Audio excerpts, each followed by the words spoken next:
Long ago, in this galaxy and this planet Earth, Life was hard. A peasant in medieval times wants to know, what is wrong with the sky at nighttime? What is it that makes it become so dark? And why are there tiny lights up there? So, he gets help from a scientist. A very smart scientist.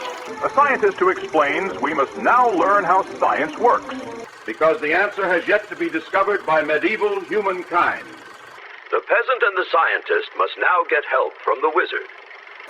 The wizard suggests that during half of the day, the earth is surrounded by a dark cloth, with holes punched in it, from behind which the light of the heavens shines. But how does a scientist know between what is true and what is false?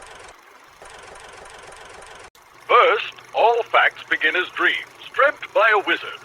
Then, once the wizard has had a dream, if he sees a black cat the next morning, before the rooster has stopped crowing, he shares this news with the rest of the village at the next town council meeting. Now the wizard's dream has become a hypothesis.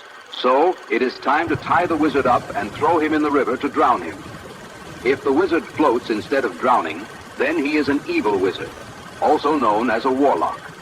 And so, he must be burned at the stake in front of an angry mob of townsfolk. But if instead the wizard drowns as intended, then the hypothesis must be true.